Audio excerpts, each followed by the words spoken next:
My name is Ed Drew. I'm the director of Faith in Kids. We're expecting a few more to pile on in. So while they're coming in, I was about to say make yourselves at home. You have never been more at home than you already are. In just a moment, I'm going to open up a bit of the Bible for us. I'm going to be in Mark 10. It's going to be read to us. It's entirely up to you if you want to open it or not. But I'm going to be in Mark 10. We're going to look at verse 35 to the end of the chapter. I'm going to do that in just a couple of moments. Whether you meant to or not, you're in the running an online holiday club. The nature of lockdown is that you may be not planning for online, but some sort of exciting mix of online and in person or outdoors or something. Over the summer, I suspect things will keep changing. So we're trying to make this a flexible time, and we'll see how we do. So this is running an online holiday club. This is going to work that we have, I think, about 6 of us presenting some mini slots. We hope they're going to be inspiring. Some of them are more practical than others. Some of them are saying what they did. So we're going to whistle through. The best way of doing interaction, sadly, is through the chat function. Anita, my colleague, is on the end of the chat. So you can send your comments to everyone or just her. It doesn't matter. We'll make that chat available at the end to all of you. I'll just stop talking. Why don't we look at the Bible?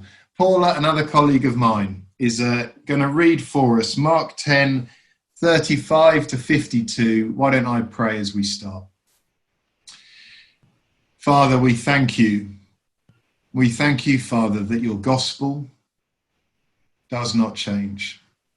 We thank you that Christ is on his throne. We thank you that he has not stepped off his throne during lockdown. We thank you, Father, that you hear our prayers in just the same way, whether we are alone or gathered. We thank you, Father, that the nature of ministry does not change. We are loving people enough to give them Jesus Christ in ways they can understand so that they might lead flourishing lives. Give us, Father, as we open your word at the start, just a moment of calm to hear your voice to us personally, individually, before we wonder what we should do next. Amen. Paula, off you go. Unmute. You start reading Mark 10, 35. Go. Great.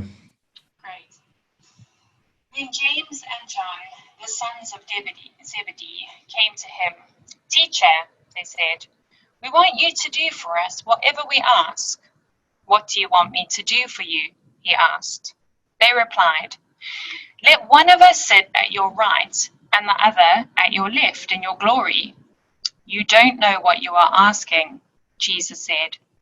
Can you drink the cup I drink, or be baptized with the baptism I am baptized with? We can, they answered. Jesus said to them, you will drink the cup I drink, and be baptized with the baptism I am baptized with. But to sit at my right or left is not for me to grant. These places belong to those for whom they have been prepared. When the 10 heard about this, they became indignant with James and John. Jesus called them together and said, you know that those who are regarded as rulers of the Gentiles lord it over them, and their high officials exercise authority over them. Not so with you. Instead, whoever wants to become great among you must be your servant, and whoever wants to be first must be slave of all. For even the Son of Man did not come to be served, but to serve, and to give his life as a ransom for many. Then they came to Jericho. As Jesus and his disciples, together with a large crowd, were leaving the city, a blind man, Bartimaeus, which means son of Timaeus, was sitting by the roadside begging. When he heard that it was Jesus of Nazareth, he began to shout, Jesus, Son of David, have mercy on me. Many rebuked him and told him to be quiet, but but he shouted all the more, "Son of David, have mercy on me." Jesus stopped and said, "Call him." So they called to the man, "Cheer up, on your feet, he's calling you." Throwing his cloak aside, he jumped to his feet and came to Jesus. "What do you want me to do for you?" Jesus asked. The blind man said, "Rabbi, I want to see." "Go," said Jesus, "your faith has healed you." Immediately he received his sight and followed Jesus along the road. Can I give you a brief, non-intimidating history lesson? Okay. This is Napoleon. He's a French bloke, long gone, very important. He was the Emperor Napoleon. At the height of his power, everything in green was under his control. So, vast swathes of Europe were his. All of Spain, all of France, all of Italy, all of Germany, and then some big hunks of Europe elsewhere. That was all him. Conquered, ruled, emperor. At the end of his life, he lived on that dot in the middle of the Atlantic Ocean, St. Helena. This is St. Helena. It's a third of the size of the Isle of Wight. We're fortunate to have some international visitors to this. So this is 10 miles at its widest point. You could probably walk around here in a day. Napoleon, when he lived there, was not allowed to, he lived in Longwood House, and he wasn't allowed more than 2 miles from his front door. Wherever he went on foot, wherever we went on horseback, he had to have British military officers with him all the time. And he hated it. He absolutely hated it.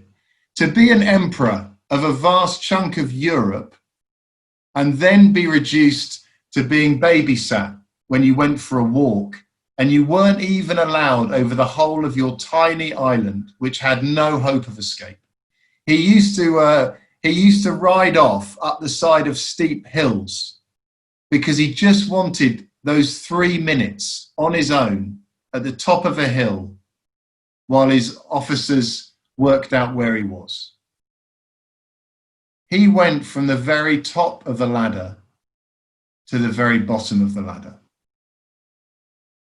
In this story today, we see what it is to want to be at the very top of the ladder and the very bottom of the ladder. In this story, Jesus asks exactly the same question, word for word, twice. Once to James and John, once to Bartimaeus. What do you want me to do for you? So if Jesus asked you that question right now, what would your answer be? What do you want me to do for you? Because Jesus, we believe, is all-powerful and infinitely loving. So if ever there was an individual to ask that question of you and me, we would pick Jesus. So when Jesus asks us the question, what do you want me to do for you? It is hugely significant. Let's quickly look at the answers he got. Okay. Verse 36, first time he asks it. He gets the answer, verse 37, let one of us sit at your right and the other at your left in your glory. Wow, that's awkward. That was never going to end well. Jesus says it's just the dictators, the abusers, the corrupt, the shouters, the angry, who want that. Not so with you. Verse 33, not so with you. Whoever wants to be great must be your servant. Jesus says to be truly great is to be the bottom of the pile. And you and I are sitting there thinking, no one wants that, except Jesus did. Verse 45, we know so well that this is the answer to the question, what do you want me to do for you? For even the Son of Man did not come to be served, but to serve, and to give his life as a ransom for many. To choose to be at the bottom of the ladder is to be stood next to Jesus. And then straight on to Bartimaeus, who shouts from behind the crowd because he's blind and on his mat and he can't even stand at the front. Jesus says to him, verse 51, "What do you want me to do for you?" The same question. "Rabbi, I want to see." "Go," said Jesus, "your faith has healed you." The answer that he gives seems to be the perfect answer. He begs for mercy. That's what he shouted out in verse 48. He begged for mercy. He asked for sight. He received everything. And he followed Jesus down the road. You and I, before we are children's ministers, before we are parents, before we are team leaders, before we are volunteers in our churches, before we're in lockdown, before we're confused, before we're tired, before we're exhausted, before we're in tears, we're still just disciples who each morning beg for mercy. We ask for sight. We would settle for only allowing Jesus to see more of him. Asking Jesus to allow us to see more of him. Beg for mercy, ask for sight, receive everything. Receive everything. So look, I'm not going to tell you your answer to the question, what do you want me to do for you, is wrong, because each of us has got a very valid answer. I would actually suggest that right now in lockdown, I can only speak for myself, I'm totally done. I'm totally knackered. I have nothing left to give. I've cried more in the last 2 months than the rest of my life put together. My children frequently see me in bits. I have so many answers to the question, what do you want me to do for you? I have so many answers.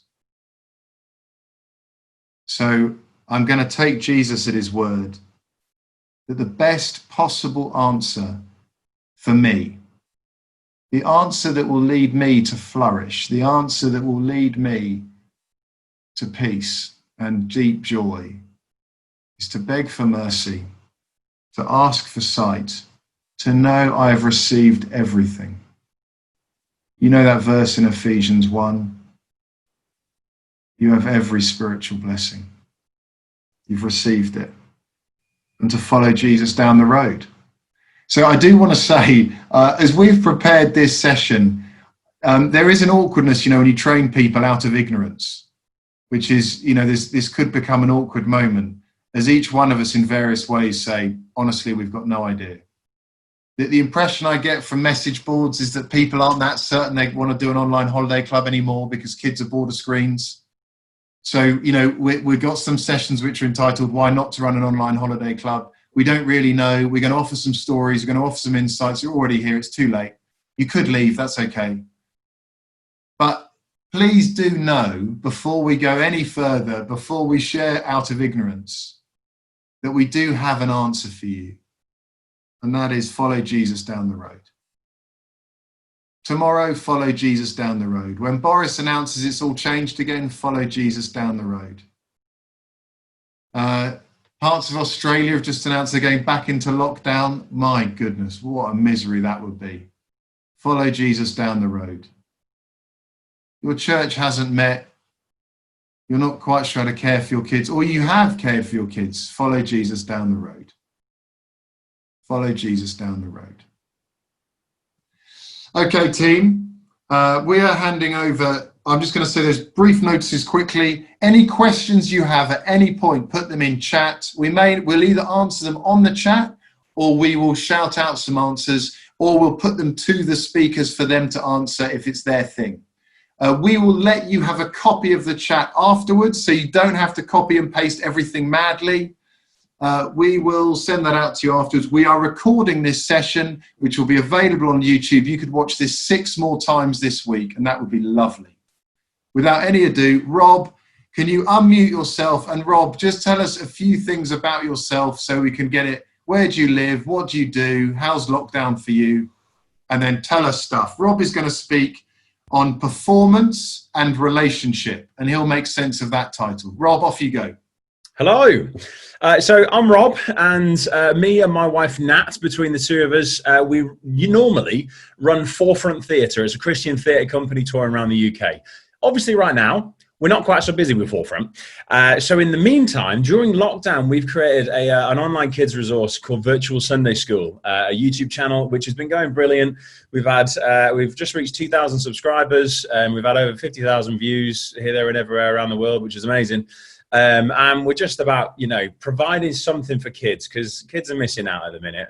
Churches are scrabbling for this, that, or the other, trying to put stuff online, and often the kids ministry is the thing that gets left out. So first off, brilliant. Thank you for all having a heart for kids and wanting to do something for kids this summer. So this year, we're doing a virtual holiday club, which we're excited about. We're doing it alongside a group down south called All Stars Kids, who've got a professional TV studio. And so with us and a few presenters and all the rest of it we're getting in, we're super excited to make a virtual holiday club and quite equipped to do so as well.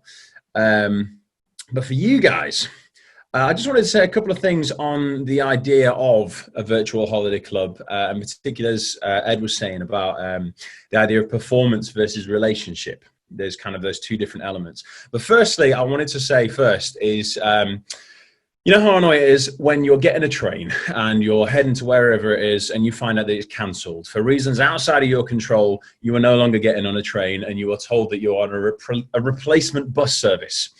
And your heart drops, and there's something devastating about that. I think it's probably good to realize that if we're doing a virtual holiday club, we're offering a replacement bus service. So it's never going to be as good as an actual holiday club. Okay.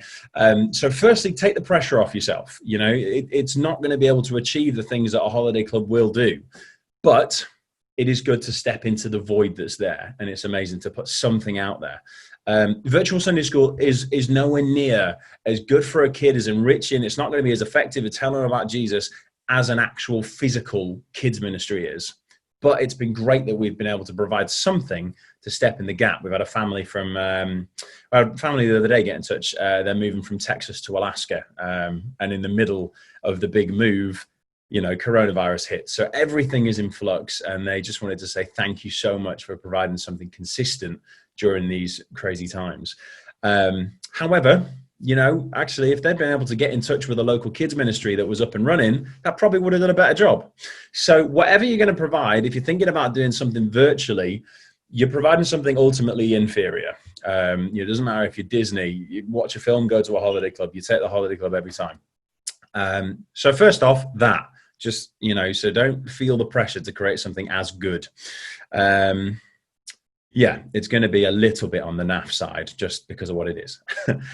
And I suppose the other thing is maybe don't feel the pressure to compete. If you're a small church with people who are only just figuring out how to get around Zoom, let alone create videos and set up the lights and sound and all the rest of it, then don't expect it to be amazing and with bells and whistles on. What's going to be important is that it's genuine and that it's real. That, work at the level that you're at and come up with what you can. If that means that you've got a little 5-minute video every day, perfect, great. Actually, that might be more effective than struggling to make something above what you're familiar with and what your skill set's at. Performance versus relationship. So Ed mentioned this, and I think this is possibly a big thing. If you look at your average holiday club, in terms of what goes into it, your games, your crafts, your drinking biscuits, your stuff on stage, if you look at the kind of balance of things that are performed versus things that are relational, you're probably about an 80-20 split.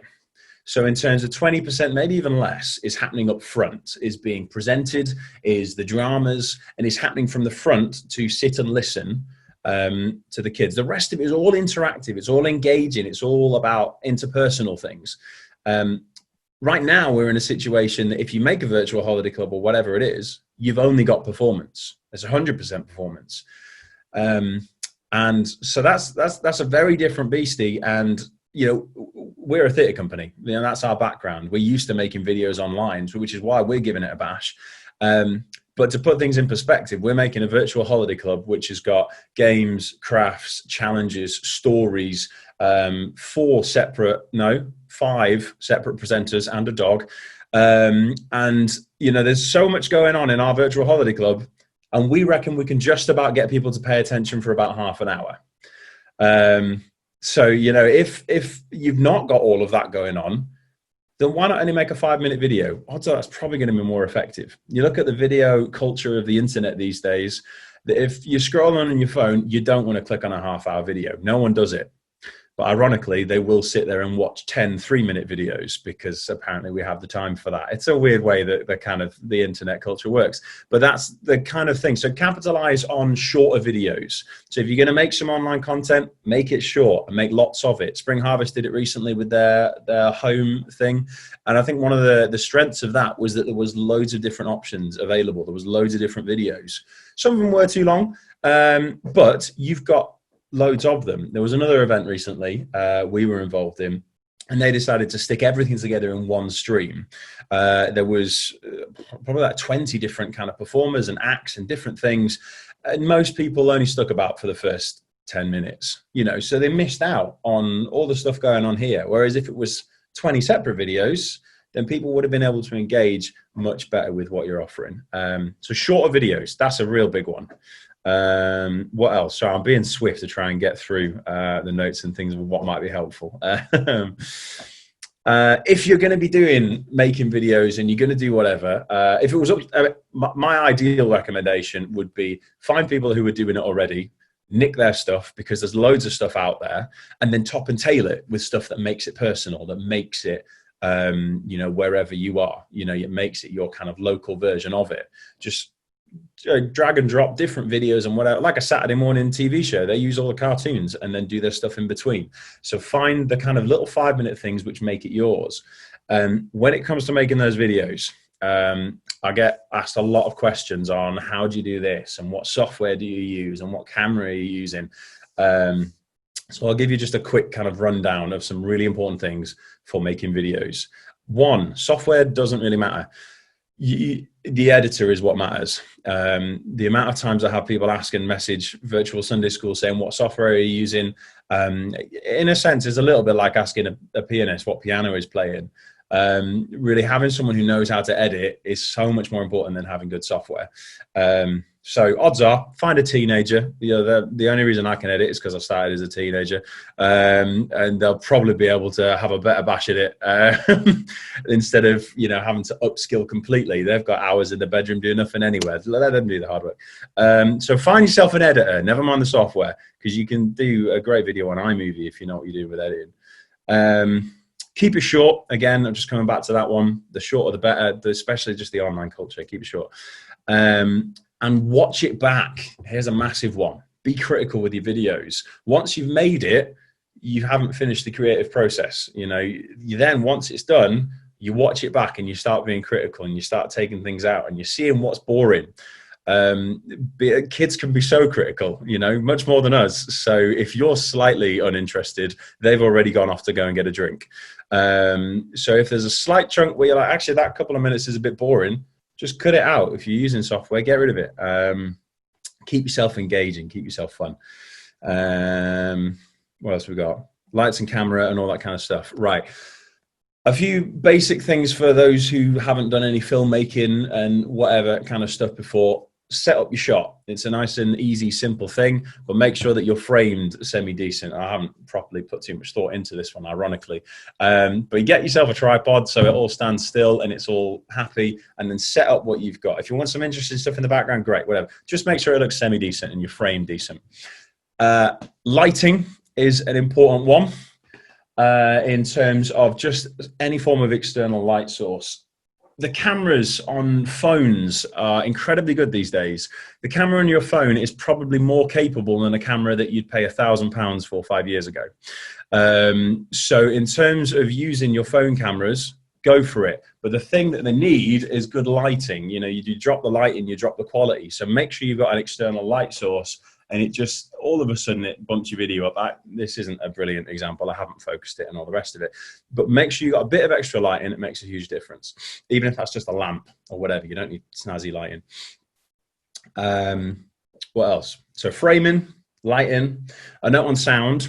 It's always better to set up an external sound source. I tried to get one in time for this meeting, but then didn't manage it in the end. It doesn't matter what it is, if it's just a second phone, you know, with a recorder or a little audio recorder or whatever it is, set it up somewhere nearby, maybe out of shot if you want to be fancy. And then it's a matter of syncing your audio and your video when you do it in your editing. Makes a huge difference, because if you're far away from the shot, it doesn't sound as good. So separate audio source. What else is helpful for making things? Yeah, watch it back. Just be critical. And I suppose the flip side of that is plan beforehand. Plan, you know what you're saying beforehand, and then edit and be really critical at the end. Right, so there's a few notes on if you do want to make something. As I said, my best suggestion would probably be do short things to top and tail other people's work who they've got the skill sets already.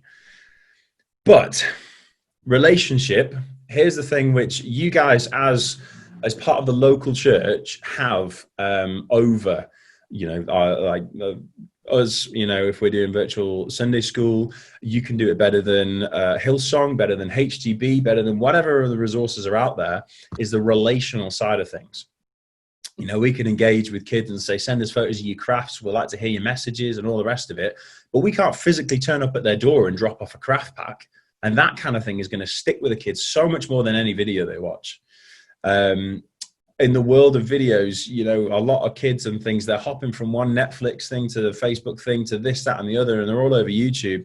It's very easy, if your video really doesn't stand out, to just be forgotten as the next thing they watch that day. But if someone shows up at the door, well, right now especially, that's a big deal. Even if they're socially distanced and they leave someone on the doorstep and they wave from behind a car or whatever it is, that is so much more memorable than one of 50 videos they watch that day.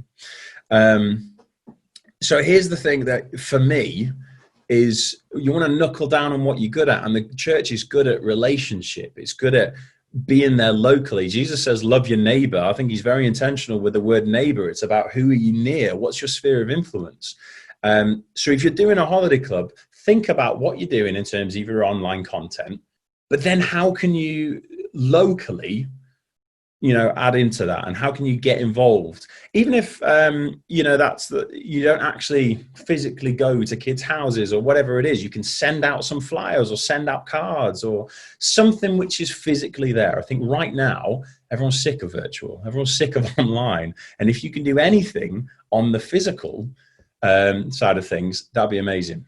You know, we're excited for this virtual holiday club we're doing, but I'm really hoping and praying that we do this 10% of work of getting kids interested in Jesus, and the local churches involved and the local families and Christian parents watching are doing the 90% of the ministry after us. Rob, can you wrap up 1 more minute? And tell us how we can watch your holiday club. Yes. Okay. So I'll wrap up and just say, as Forefront, when we were out on the road and we're touring, we're doing theatre, this is the big thing for us, that we can come and we do a panto or a school show, or we do an interactive project with, you know, 900 kids coming through in a week, and they're all coming to the church building and engaging with the gospel. Amazing. But if there wasn't the church doing some practical follow-up and some relational stuff afterwards, well, you know, we're gone in a week, who cares? So this is the thing for, I think, the church to get a hold of, is that all this kind of snazzy, fancy stuff is great as to get the ball rolling, but then it's the relational stuff, which is what the church is good at. So, you know, if you're doing a virtual holiday club, let's focus on the relational, because that's the thing that's going to make a difference. That's the thing that's going to tell people about Jesus, and it's going to be remembered. Lastly, virtual holiday club. If you want to get involved, it's on YouTube. So if you just put in virtual Sunday school, you will see my wife's face pop up on various videos, and then follow those. They're brightly colored in yellow and things. So have a little look, virtual Sunday school, and subscribe to the channel, because the holiday club videos from the 3rd to the 7th of August, there's going to be one every day, half an hour in the morning. And then towards the end of the day, there's going to be an extra little live session at about 5 o'clock, I think it is. So if you want to get involved as a family or as a church, you know, we'd love you to get involved. And if it was me, my ideal situation would be a church gets on board with Virtual Holiday Club and decides, right, we're doing this, we're telling all the church families, and they've made 1 or 2 little videos to top and tail each session, or to make sure that the church is owning it as well. and maybe dropping off craft packs, maybe, ordering, hey, you can order t-shirts. Hey, there's an idea. And dropping them off. Something physical, something which is relational, and something which is there. Okay. Rob, can I just give you 2 questions that people have come up with? Yes. This idea of maybe 2 or 3 short videos each day, would you be trying to get a key message into each one, or does it not work like that? How would you deliberately link them, or would you just sort of throw stuff at us? I think we'd probably link them if it was us. With the Virtual Holiday Club, we're looking at the Armour of God, for example. So each day we've got a new armour piece, except for on the last day where we got 2 because there's 6 and only 5 days. So we're linking things together, and everything in that day is about truth. Okay. That day, it's about the belt of truth. There's all themes. So it's nice to have a theme. It's nice to have something which carries people along, because then there's a vested interest to keep coming back through the week. So if you can find some form of theme, great. So if you're, as the Virtual Holiday Club, if you're doing it, is like a set thing, it probably makes sense to follow with some form of theming through the days. Great. But it's not the end of the world if they're sporadic, because people watch videos randomly. So. Second and last question, Rob. If you're suggesting topping and tailing, would you still make those videos under 10 minutes, or would you put them all together to make it like 30 minutes? Oh, no, I'd make them short. Yeah, I'd keep them short. It's just one of those that I think, especially like my kind of generation and below, we engage with short videos so much better than longer ones. Right. And it's the same with the kids that are coming up. They'll flick through 12 short videos, but not be able to sit through one half an hour. So, yeah. Thank you very much. Rob, I'm sorry we can't have more of you. We're very grateful to you. We will Google. I hope it wasn't all too rambled and thrown in. Fine, Rob. It's fine. We will Google Virtual Sunday School to find everything about you and Nat. Thank you, Rob, very much. Thank you. Tash, can you just same again? Tash is running a holiday club for the next 3 weeks. She's on the edge of it. So Tash, can you just tell us a little of who you are, where you are, and about the holiday club you're planning to run? Off you go, Tash. Sure. So I'm based in Scotland, in Edinburgh, and we are just about to launch our holiday club on Monday, and we will run for the next 3 weeks. Now that sounds a lot, but we're actually only delivering packs every Monday. So we've decided to go for the 3 weeks purely because we have a lot of contact with our kids throughout the summer normally. We have football, we have dance, we have holiday club, we have sports days. And obviously that's changed because of COVID. So we still wanted to keep in touch regularly with our kids as we have been through lockdown. Probably 90% of the kids that we have, we don't see them on a Sunday. We don't have regular contact with parents as we would with church kids. So for us, the relationship has been really important to continue, but also because we, a lot of them come from a bit more difficult homes, and so for a lot of them, the church is one of the very few stable people that they have in their lives. And obviously school's been removed, so it's been a great blessing for us to be able to step into that even more so than before. So starting off on Monday, we actually had a huge fundraiser a couple of weeks ago where myself and a group of others walked over just close to 600 miles to raise money for Bibles. And the Lord really provided, and generous people gave huge amounts to the point that we were able to buy all the kids in our youth group a Bible, all the kids that would normally come to our holiday club a Bible, but also Christian storybooks. And so each Monday we're going to be providing packs, so we're not doing anything online, and my colleague Sam will talk about that in a couple of minutes why we're not doing that. But we're providing packs where we'll actually go and visit the kids at home.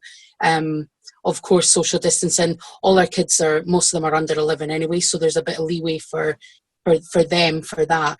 But in the packs, we'll provide a Bible, we'll provide workbooks, crafts.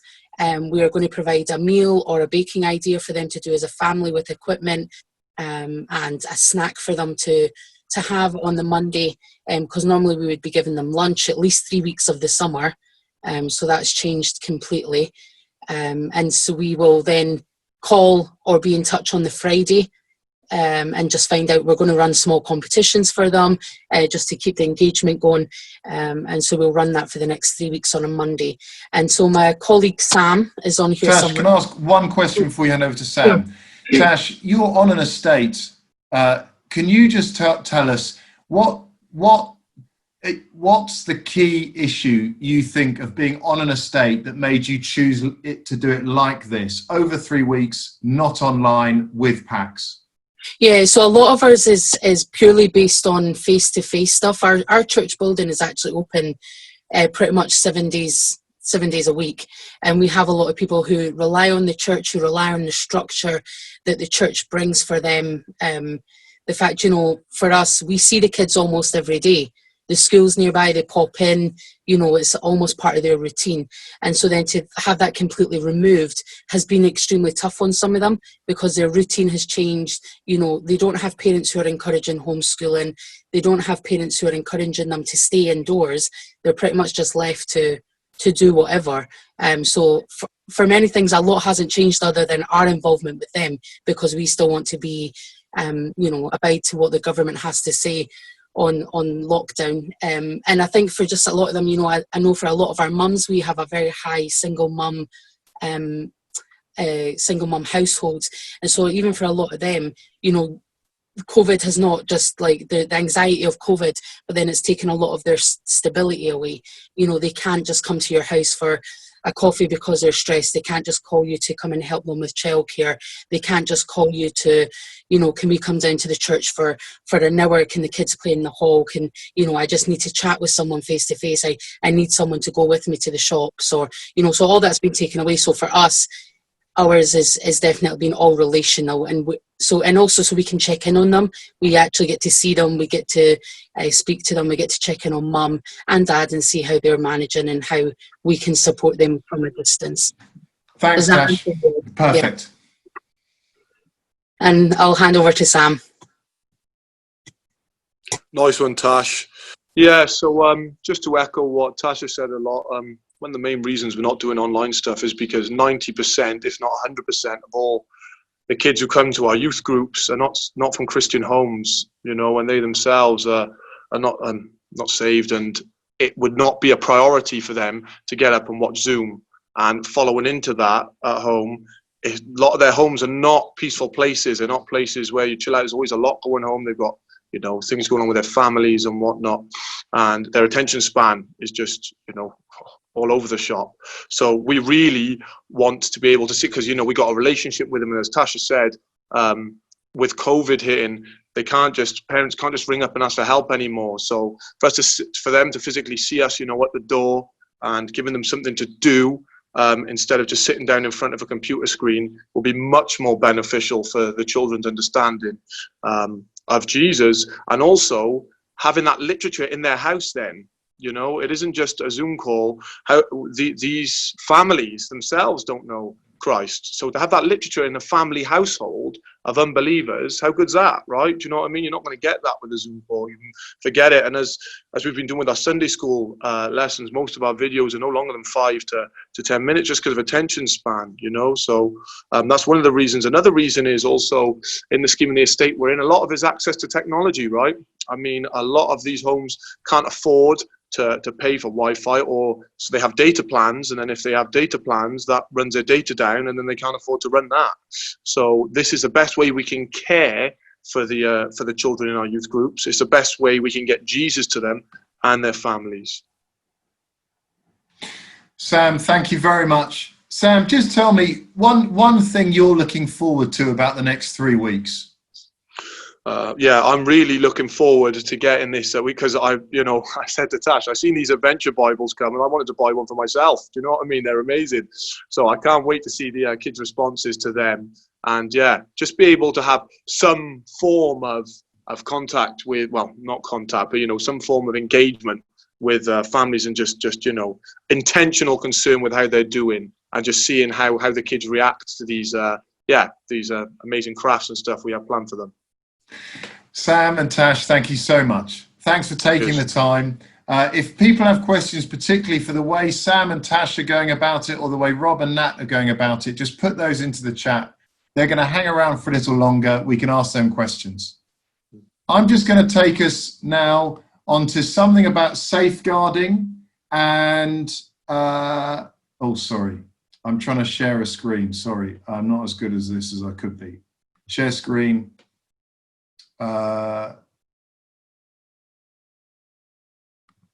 Perfect. Share. Okay. This is just one. Oh, goodness. Yeah, got it. Here we are. Right. One slide on safeguarding. So I am not going to attempt to give you everything that can be said on safeguarding.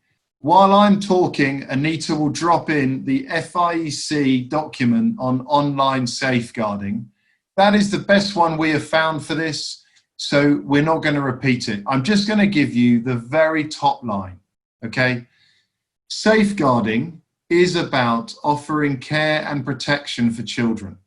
So in an online setting, that remains the same, and probably if you are on this video now, it means you are used to safeguarding. So the first thing to say is if you are used to safeguarding, if you are used to risk assessments and mental risk assessments, if you are used to having 2 leaders in a room with children, then to a large degree you are ready for online holiday club. So a principle, the big principle, is think of online holiday club in the same way. So the safeguards stay very similar. So ask yourself, what would I do about that situation? What could go wrong in an online context? How can I plan for that? So we are going to care and protect for children in the same way. Now the question does come up with things like, what are the ratios? If we were going to do a Zoom call, for instance, with an online holiday club, what would the ratios be? I hear that in schools, they are not doing the same ratios, in that they might have 200 children being spoken to with 2 adults in the room. The key thing is that we understand how Zoom in this case works, so that we understand how to mute all. We understand what settings there are, or even better, someone else understands and can answer our questions for us. So the suggestion that you'll see on FIEC is that we ask adults to be in the room. We mute them, but we ask them to leave their videos on. A lot of this comes down to how we register people to be in our holiday club. So if we're trying to make this relational, then registration and consent are going to come together. So that is, we would like to know who is engaging in our holiday club, and we would also like them to understand what we are doing and what we expect from them. Or so, for instance, when they send us in a video, we have their permission to show it on the platform we're using. So I'm just saying that registration and consent both is how we are safe, but also it's how we are going to find out who is there, how we can care for them. Can we drop things off at their home? Do we know their addresses? So I would say as churches, unlike Rob, who's trying to reach the world, we are keen to know exactly who is engaging, where they are, how we can follow up with them. So, and on the consent, just a step to be clear in your own mind is what platforms are you planning to use, because the consent will be linked to that. So for instance, if we're going to use a private YouTube link, then we're only asking permission to share photos and videos on a private link that is limited to those who have registered. So I know some churches who have done a holiday club, when it's a private link, they have included the pictures and the videos of children. When they go public, they edit all that out and share on YouTube for the world just those adults doing what they're doing and sharing the content they've got. Clearly, Rob's basis of asking other people's permission to use their content, a private link is more likely to be approved by them because we're sharing it with a limited number of people. So for instance, Faith in Kids, you might contact us and ask to use some of our content, our videos. If it's a private link, that would be on a private YouTube stream, but we would probably say no to making that public because we'd want people to go to our channel. Does that make sense? So clarity on consent. Registration is for communication as much as safeguarding. Leaders, that is, when we're doing an online holiday club, exactly as Rob said, we are looking for relational impact. So it would be a mistake if we are the only leader who is planning to engage with the children we're seeking to reach. What is the team that we can use? How can we get people to engage with all the families in some way? Safeguarding officer, you will have your own policies, and by now you may even have started to develop an online safeguarding policy that might be used off the back of that FIEC document we're connecting you with. But the safeguarding officer needs to be available and up to speed on all that we do. And indeed, how wonderful if you have a safeguarding officer who isn't you to use their time and experience. I've mentioned risk assessments. What could go wrong? How you may even want to talk to teenagers because they're going to be more creative in things that could go wrong, things that would occur to them that you wouldn't think of. And I've mentioned the FIC article. The final thing just to mention is copyright issues. Copyright issues are very complicated. So Anita is going to link to you the best, simplest document we have found to understand particularly this issue of songs. The simple advice we have understood is that if you want to do children's songs or any songs with children, the best way to do that is one of you playing it on a guitar. As soon as you start trying to stream an artist's content, the copyright becomes a lot more complicated. So one of you, a musician from the church with a guitar, is by far the simplest way to do it. That document just shared is the tip of the iceberg of copyright issues. I'm going to stop there. We don't have all the answers, but every video you'll find on the internet starts by saying we don't have all the answers because it's complicated. But that's just the beginning. I'm going to go straight on. If you have points of clarity, documents to share, or questions, please put them on now. We're going to go straight to Jez, who has run an online holiday club already, to tell us what he learned. Jez, unmute yourself, tell us a bit about yourself, and off you go. Yeah, no, I wish I was in this kind of meeting before I did all my holiday club, but this has been really helpful. My name is Jez. I'm at St. John's, Chelsea, on the World's End Estate. I'm a youth and kids worker, and we have combined ministry with St. John's and St. Andrew's, Chelsea, two churches, one parish. And we combine our kids ministry lots throughout the week in after-school clubs and various things. I've run a holiday club. There's a slide which you can see now if you want to, I think, pop up. If not now, it'll be shown later by Anita. Great. So we ran it during May half term when it was very much kind of in lockdown and you kind of couldn't leave your homes. And basically, this is kind of, I'm going to say how we did it, and then lessons learned, and then some encouragements for us. So first, kind of how did we do it? So we ran it kind of half term, Tuesday to Friday, 4 days. We premiered it on YouTube every morning at 10 a.m. and we did it for like 10 minutes. And in the video, it was very much a short structure of a catchy intro and then a sketch. So we did the theme of kind of survival club. We did a Bear Grylls kind of theme. The main character was called Lion Fries, kind of a mixtape on Bear Grylls. And it was how can he survive during lockdown? And that was kind of our main sketch with silliness all around it. And that was our flyer. And what we did was we then had a sketch with a cliffhanger, then a quick kind of 1 minute kind of Bible talk, then back to the sketch. And then at the end, we set challenges for the kids to do. And then they would send them the challenges online with permission. And then we would add their videos to the next day. So every day the kids could see the videos of their challenges. And they loved that. The kids loved seeing themselves on the videos. That was a real engagement for them. Some of our lessons learnt. was the importance of multiple invitations. So that's our flyer on the screen. We definitely did lots of invitations kind of in the local co-op, both kind of physical and online, WhatsApp, Facebook, our websites. But the most important way was through schools and also through personal invitation. So when I would say, oh, hi there, please come along next week to see what we're doing. That personal invitation, chances are they would watch it from that rather than just seeing it online with 1,000 things around them.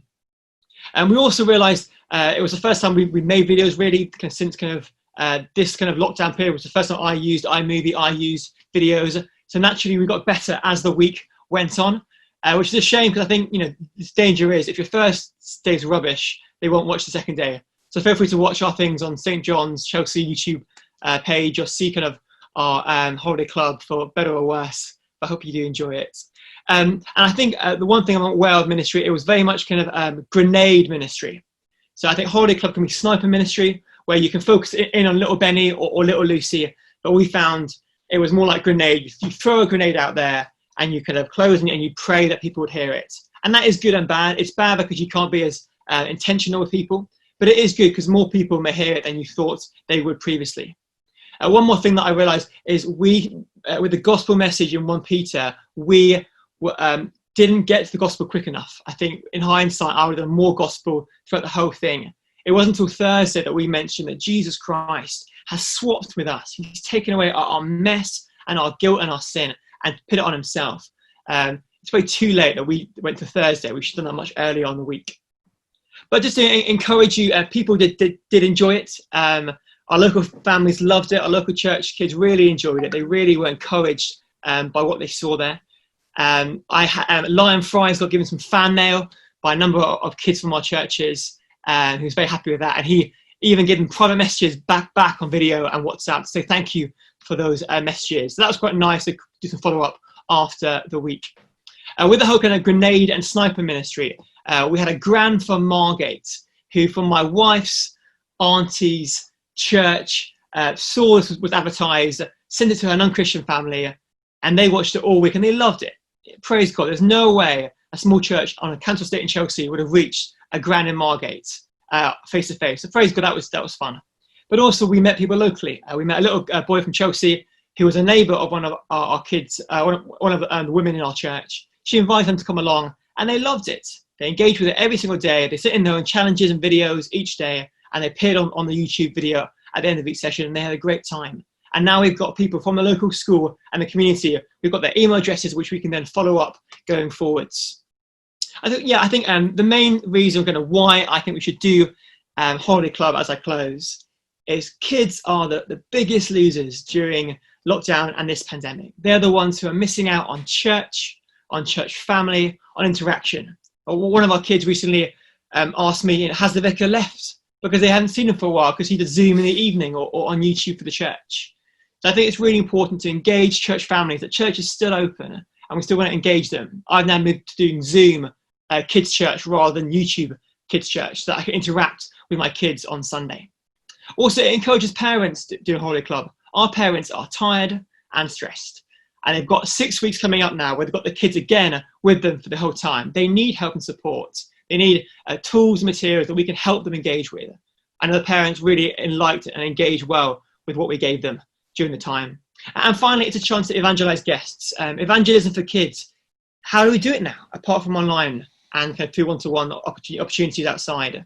So it's a great chance to evangelize kids and tell them the good news of Jesus. We can't just pause evangelism because of lockdown. We keep doing it in creative ways. Questions I'd ask myself going forwards is, would I do it differently? I may perhaps do more Zoom and videos rather than just videos so I can do better follow-up. And also, I would probably have a better team around me. It was just kind of me and Howie doing it ourselves. It was quite a lot of stress involved with it. I'm very glad that I did do it. It was definitely worth it. But I think having more team around me, people who are better at editing or engaging with different ideas, would help more of a team dynamic happening. That's it for me. Thank you, Ed. Jez, thank you. We've got a couple of questions for you. Jez, do you have any feel for how effective an online holiday club was for you in reaching kids who aren't connected to the church already? probably not effective. Kids who we have engaged with did watch it. Kids who we haven't engaged with, they don't care about my face or Harry's face. They love seeing people who they know on the screen. If they know you on the screen, they'll listen. So be it from a school assembly or from after school club, they like it better. So I would say, unless you have very keen parents helping them watch it, a kid by themselves won't just stumble across it and watch it, unless their parents really encourage them to watch it. Thank you. It's very encouraging when people are saying the same thing. Thank you. And Rob, my other question was what you and I have spoken a bit about that holiday club, that you think there was more prep that could have been done before, for instance, gathering more videos together, because kids love to watch themselves. Have I got that right? So was that to Rob or to me, Ben? No, to you, Jez. To you, sorry. Yeah, so yeah, I think we could have gathered more. It gets harder because we prepared the videos the week before. So then actually during that week of the holiday club, we just added on the clips from the challenges. I think the danger is it's a lot to do in 1 week. I would spend a week before doing all your filming, preparing your videos on iMovie or whatever, and then you can spend that week advertising and plugging. Otherwise, it's a lot to do for one person in 1 week. Jez, thank you. Jez, could you please just give us a link to the YouTube video of your holiday club in the chat? Could you do that? Sure. Jez, it's encouraging for us. It's Rob's point. What you offered was relational, even if it's awkward to watch because the quality isn't there. But people want to see how you did that part.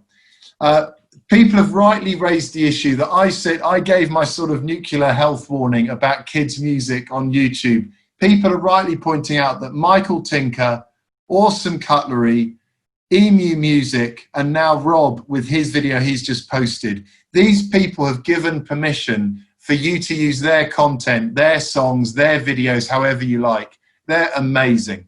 So, for instance, Colin Buchanan, to my knowledge, hasn't given that permission. So it might be you go British with those musicians who have given us their permission. Thanks to those who've explained that. We're going to keep going. Dumb Rocks as well. We're getting that. Essentially, every British kids music maker you've ever heard of has given permission. Dumb Rocks, Michael Tinker, Awesome Cutlery. We will definitely send out some links to those people afterwards if that helps. And Rob's song he's got there.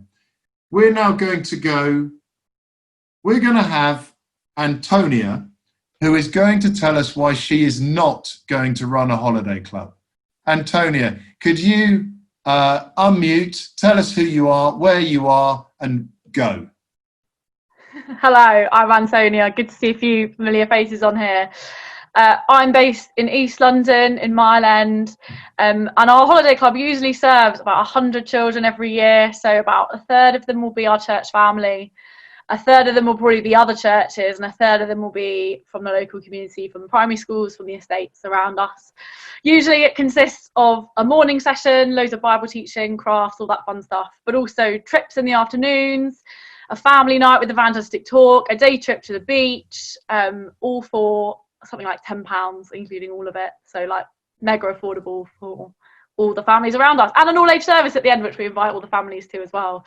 I was super excited about putting it all online. I spent a month, I spent pretty much all of May, any spare time I had, planning it, had a theme, had a talk scheme, researched every different way possible into how it could be done, watched loads of different videos, and then I decided not to do it. So I'll tell you my reasons that I'm not doing it, and a bit of a journey of what I discovered. So I'm not doing a holiday club because, well, reason number one not to do it is because it's what you've always done. So that was kind of our starting point. We've always done one. Why wouldn't we do one? In the same way that we put everything else online, why don't we just put this online? But this actually stopped us from asking, why are we doing it? Who's it going to serve? What are our aims? And that would have been a really helpful question to start with. So we started from the wrong place, and we just started with what we've always done. The second reason not to run one is if it's about your ego. We're all sinners here, so I can say this, that for me, running an online holiday club was a real chance for me to prove myself. I've been in my post for 2 years, and this year was the year I was meant to be taking over running the holiday club for 100 children in the local community from someone who's been running it for 20 years. If that's not pressure, I don't know what is. And I'm quite an ambitious, visionary person, so I took it all in my stride. I absolutely went for it. But then when I was struggling with the question of should I run it or not, a lot of my reasons for wanting to run it circled back to myself, and also not wanting to look like a failure. So I had this kind of vision of families muttering to themselves, oh, why didn't they run the holiday club this year? They've done it for 20 years, you know. And I think it was a fear of failure, which is a type of pride that actually drove me for a lot of it. So again, it was another wrong reason to run a holiday club. And I suppose I also wanted people in the community. My boss, Andy, is super respected in the community. So many people know him. And I kind of wanted to have the same thing. You know, I didn't want the community to feel like our church had let them down, basically. So that was another reason that I shouldn't run it, is because actually I found out a lot of it was, I had good godly reasons for it, but as Jez has said, but I also had very prideful reasons. And the third reason, maybe you're more godly than me and you've got some brilliant reasons why, and you think and you have the time, but maybe a reason why you shouldn't run one is because you just don't have the resources. So after planning for a month, I emailed a team of 40 people who usually help with our holiday club, and I got very little response. Our first big team meeting, where I laid out my amazing plan, had 8 people in it. Some of whom hate technology, most of whom didn't want to film anything. And all the people that I would usually delegate to invent all the crafts and sort things out couldn't be part of the team because they were mums, or they were struggling with working from home. They weren't sure about their jobs. And I kind of realised that even though I had 2 more months to plan it, I couldn't pick up the slack of all of those people not being involved. I run 4 clubs online a week and lots of other things, so I just couldn't put in the time. But also I wasn't sure if we had the skills of people who could edit videos. As Rob was saying earlier, find someone who can edit videos really, really well. And I didn't know if though we had that skill set. We also haven't been live streaming or really doing any video content. We've done everything on Zoom. So and I didn't even know if the people that wanted to be involved were confident speakers in filming themselves. Lots of people wouldn't want to do that, even if they were very happy doing it face to face. So it kind of looked less and less likely that we'd actually be able to pull it off. I probably would have seen it through, and I would have and I would have overworked myself had it not been for the next thing. So the fourth reason why I'm not running a holiday club is because I found out it was not the best way to serve my church family. So I realised this because I started doing doorstop visits to loads of the church families that lived within walking distance of me. I can only walk, don't have a bike or a car. And I kind of caught wind from that they wouldn't value it as much as I thought. We thought, well, why wouldn't they want to sit down their kids for a week and have all this amazing spiritual content with all the leaders that they know? It'd be really, really fun. But actually that wasn't necessarily the case. So I caught a bit of wind. I sent out an online survey to our church members and the kind of core church people, and then to all those who had been engaging with our online kids work so far. And lots of that was, if we did it, what would be the best day, the best time, all of that. And it looked like people were still keen for it. But when we asked, are there other ways to serve your family this summer, we had some very interesting answers. So some people said it was more important to make the Sunday services more accessible for their children, because the things that we were providing for them on Sundays just weren't working anymore. Some said running something weekly would be more important to keep up routine in the summer. Most said that they would want to do something face-to-face rather than online. And the priority seemed to be not, please provide us loads of spiritual content, but please help us, please build relationships with our children. So we still weren't sure if we were putting our eggs in the right basket. So then I started to ring people, asking them about the survey. This was a very long process. And I found out some more things. So some parents were overwhelmed at having to get their children to sit at a screen every day. And as Tasha said, we've got some that are in massive families and it's just chaotic. They can't do it. Some felt just overwhelmed at trying to organise crafts and worksheets themselves. Some felt that it would be really difficult to balance work from home and investing in a holiday club. As a parent, they want to feel involved, but they didn't think they could. They would feel guilty about that. Some felt like their kids had had enough of screens, and particularly on the younger end, lots of them were just saying they can't do screens, they just walk off. So again, if that's the case, then the application about having shorter videos would be the case. Some wondered how much value it really had because of the relationship thing. So our holiday club really invests in relationships, because we sometimes spend all day with the children on the beach. We take them out for a whole day with their families and we build relationships. That's one of the main things that we do, along with sharing the gospel with them. And so it took away a lot of that. And actually, without prompting, here are a few things that parents said to me. One mum said they want to see real people. They didn't count virtual time as real people time, even though we've done loads of Zooming with all our kids. Another said what they've loved the most is when their Sunday school teacher or their kids zone leader, that's our midweek club, comes to their door and chats with them. Another said, this is the thing that actually got me, it's not an activity that they need, it's not a thing, it's time. I couldn't care less whether you run a holiday club, because without a relational bridge, there's no ministry. And that was very, very helpful to me. So in the end, we realised parents would be grateful. They would do it if we put it on. But a lot of it was obligation. You know, they put it on, so we're gonna make the most of it. And they knew their kids would enjoy it if we did it. And we know that parents aren't always right, but actually I took it really to heart that what children wanted and what parents wanted more was being with them physically than being with them online. And the fifth, that's why we stepped away from doing online holiday club, and maybe an approach like Tash's would work for us best, but we hadn't thought of that. And fifthly, the reason why we're not doing it is it's not the best way to engage in local families and lost contacts. So our midweek club used to have 50% unchurched kids with it. None of them have engaged online. It's just become an extra Sunday school thing, which I'm really grateful for. But we've lost all of those children from the local estates, from the local schools, because again, we're used to seeing them face to face. So anything we do face to face, we'll invite them to with all the safeguarding and bubbling in place. We want to see them face to face and build relationships with their families again. That's more important to us. And the proof for that was as soon as we started doing our estate-based youth club back again, all of those who we hadn't engaged with for 3-4 months were there as soon as we reopened, and they're messaging us every week going, where are we meeting this week? Which bit of the park are we going to be in? So we feel the same. It will be the same for the kids as well. And the sixth reason not to do one, which is something I'm considering, is maybe you just need a break to pray and plan for the future. I know that as evangelicals, we're not very good at slowing down. We love being busy and we love putting on stuff because we think that that's what ministry is. But I've also had to remind myself that ministry is prayer.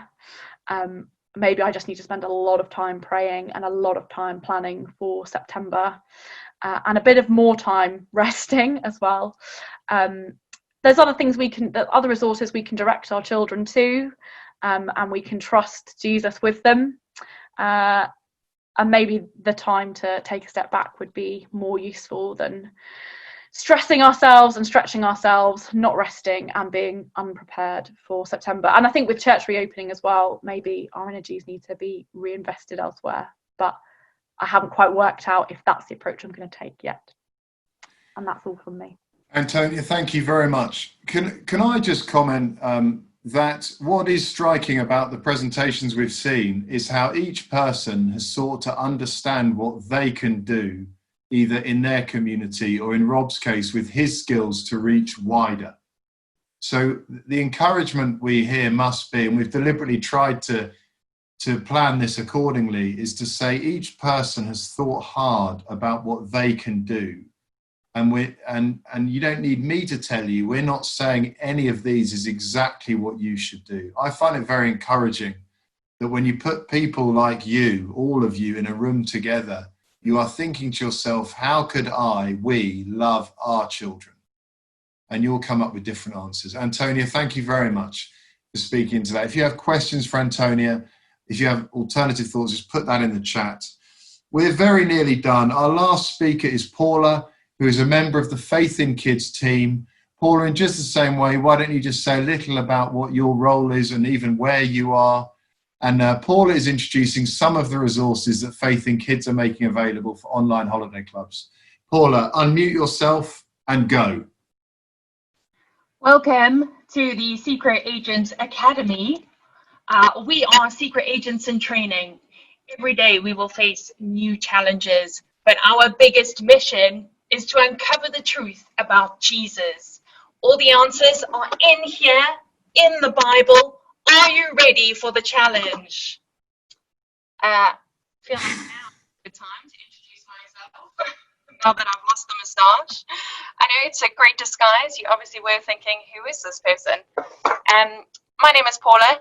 I am part of the Faith in Kids team, and I am one of our international members today because I'm in Durban in South Africa. We're quite excited because we have a resource for you. So we want to share this with you because we know that you've probably got to this time of this time of lockdown, where maybe you've been working tirelessly to serve and love the families and the children in your church.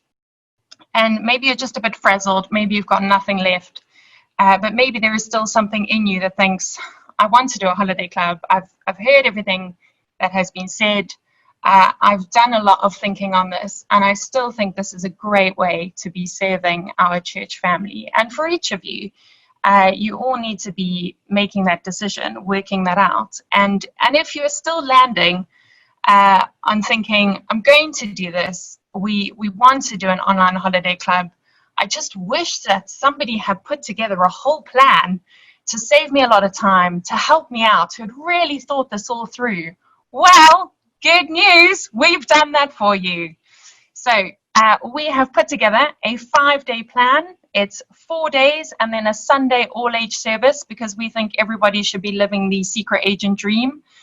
It's all going through the book of Luke. We're looking at different stories because we want our kids to be investigating who is Jesus? What did he do when he was here on earth? Is he really God? We want to be able to look at those truths. We want to uncover these truths each day, be excited about it. And if you are going to do a holiday club, we want you to be able to feel like you are equipped in doing this. We know that it can be quite an overwhelming thing. That's what we found. We've put a lot of hard work into creating this resource. And so we've done this because we know that maybe you need a bit of help at the moment. And so I wanted to show you one of our documents. I guess at this point, maybe you'll see it and think, I'm a bit overwhelmed. That's a lot of writing. But maybe you could think on the flip side of that is, wow, look at all of that they've done for us. So don't be overwhelmed when you see all of this writing. Instead think, they've given me a lot of ideas. I can use this. I'm going to try to share my screen and we shall see if this works. So each day, we've done you a plan. We have tried to keep it short. Obviously, you can choose from this. It's a smorgasbord of ideas. We've got a plan for each day. We give you a big idea and an aim, and we want you to enjoy that big idea and aim throughout the day, trying to ask this big question of the day and then answer it. We have included links to songs. You'll probably notice a lot of the songs that we've included come from Awesome Cutlery, Damrocks, and Michael J. Tinker, who have all kindly said that their resources can be used. So we have included a lot of those because a lot of them have also done lyric videos, which makes it a lot easier if you're not able to have your own musician playing these songs. They have kindly said that these can be used in your different streaming ways or different platforms that you're doing it. We've done links to Bible stories.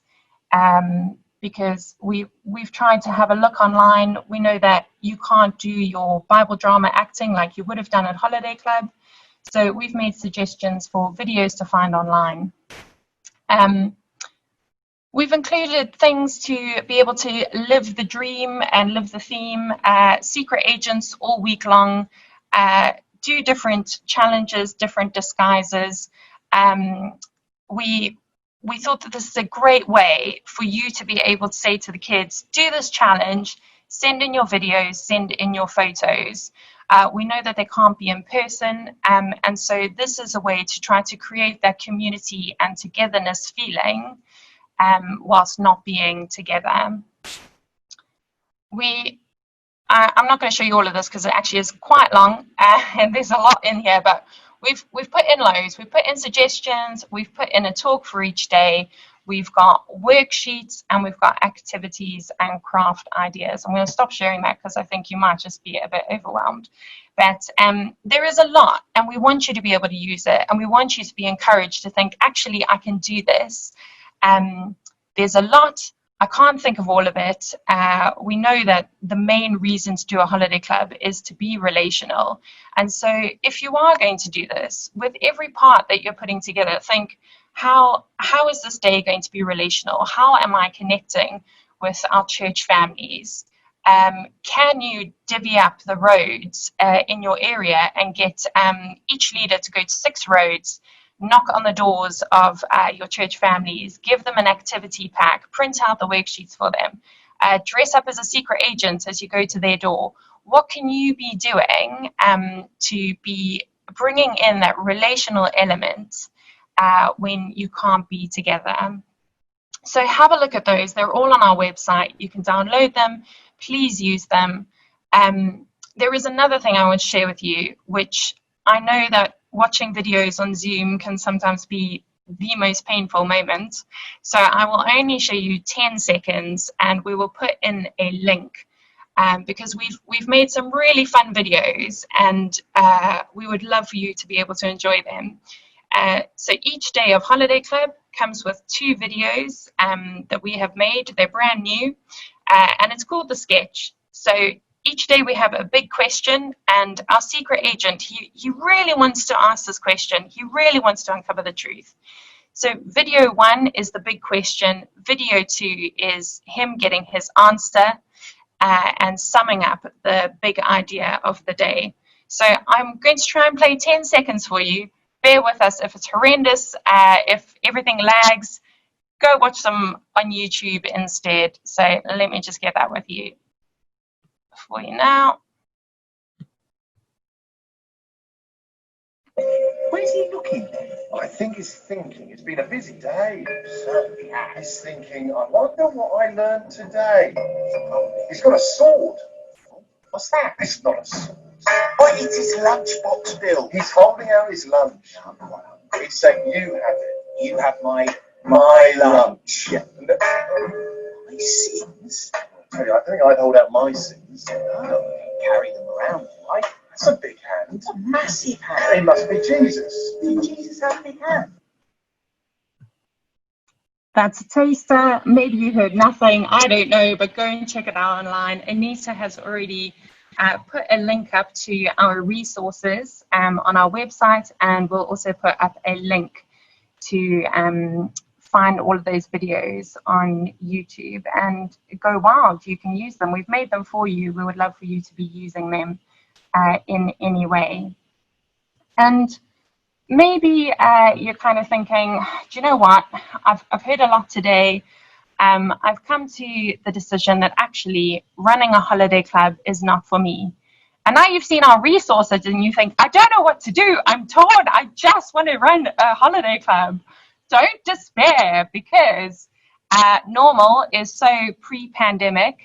Everything now is about being flexible and creative. And I'm sure you've realized that as you've embarked on this journey in lockdown of children's ministry all being in front of a screen. So we've tried to think of how could you be using these resources in different ways. And so one more share screen. It's like a tongue twister trying to say that one. And let me get this for you. Right, I'm hoping you are seeing a screen that says Virtual Holiday Club, Thinking Outside the Box. And Ed will nod if that's what he is seeing. Yes, I see him nodding, hurrah. So what could you do? How could you use this differently? Well, you might want to do the kind of traditional virtual holiday club, but don't just keep it on the screen. Record your sessions, do that in the morning, and then arrange, could everybody meet in the park in the afternoon for some socially distanced, hand sanitized games. You then have your great combination of maybe parents are actually frazzled. They've got to week 5 of the summer holidays and they just think, I can't do this anymore. We're so thankful we get to put our children in front of a screen for half an hour. And then we get to ship them out to the park and they get to see their friends. Wouldn't that be a real joy for them? Maybe you are thinking, actually, I can't do a holiday club this summer. It's just too much. But you really want to do a virtual one because you know that things may not have completely changed. We may not be back to normal. There may still be restrictions in place. Could you run this during October half term? Plenty of time to plan. Maybe then even you could still do the online and outdoor combination. Or you could be doing, like Rob was saying, do something really short online and then think through how could we have that personal element of being able to meet together, but in different ways. So be creative with that. Something that I thought might work really well is using this as your summer Sunday program. Maybe you found that you worked through all of the resources online and you don't know what to do for putting out your online Sunday session. Maybe you're really in need of resources. Well, use this. We've got those great videos for you. We've got great short talks for you, loads of questions, and loads of fun activities and ideas. So that could be a great way to give your leaders a bit of a rest. You could do a lot of your prep now, do your recording now, and then be able to say to your leaders over the summer, we've got this prepared. This is a good time for you to rest and be refreshed for September. Another thing you could do is use this for a kids club. Want to think about that for September. If you still can't meet together, if you still can't have a large group like you would have had for your kids club, maybe your church puts on a kids club to reach the kids in your community. This could be a great option. Use these materials in that way instead, so that you could be launching that kids club again, but taking it, easing in. So go from kind of sharing that online and then ease back into being able to meet when that is allowed. Things that we don't really want to think about, if your local area goes into a lockdown, these resources could be really helpful if you have to go back to doing a lot of stuff online, a lot of your content online. You could have this in your back pocket for then. Or if you've got families in your church, when you are able to meet again, but maybe there are families who are shielding, this could be a really loving lifeline for you to make and to be able to share that with families when they're really missing out on being together, being with people. Yes, it's still online, but how could you make it personal? How could you be meeting with them, sharing, teaching with them, showing them that actually this is the way you can serve them when they are still in quite a different situation to everyone else. So those are just a few ideas, different ways that you could use these materials. You could even use them when one day, finally, when we are all meeting together again. What a joy that will be when we're all together. How exciting. And you can run a proper normal holiday club. These resources will still be useful. The talks can still be used, the videos can still be used, the different creative ideas can still be used. So we hope that this will be a real blessing to you. We would love for you to use it. And if you do, let us know how it goes. We would love feedback. So, yeah, there we go. Paula is just going to finish with a prayer. Thank you for joining us. Thank you for bearing with us. It's been very encouraging. Paula, unmute, pray away. Heavenly Father, you are such a good God, and we're so thankful that we know you. We're so thankful that we are your children and that we can enjoy a relationship with you. And Father, I just thank you for all of the people in this conference today. Father, thank you for their love that they have for the children and families in their church. Father, I pray that you are the one who sustains them in their ministry. I pray that you are the one who helps them to keep loving and serving those children and families. And Father, I pray that you give them wisdom as they think about the best way to serve and love these families in the weeks of the summer holidays and as a new year approaches. Father, I pray for good communication with the people in their churches so that they can work out what it is they need most, what it is that they need the most help with. And Father, I pray that you bless all of these different ministries. We know that you are sovereign over this pandemic. We know that that you care for your people and you long to see them growing in their knowledge of you and their love for the Lord Jesus. And so I pray that in all of the things that they do, that you are glorified and that the Lord Jesus is at the center of all of it. So Father, thank you for today. Thank you that we've been able to meet. And we just pray all of this for your glory. Amen. Amen. Amen. Thank you to Rob. Thank you to Tash. Thank you to Jez. Thank you to Antonia. Happy birthday, Paula. And we're all going to clap as we go. I'll hang around if anyone wants to chat. Happy birthday, Paula.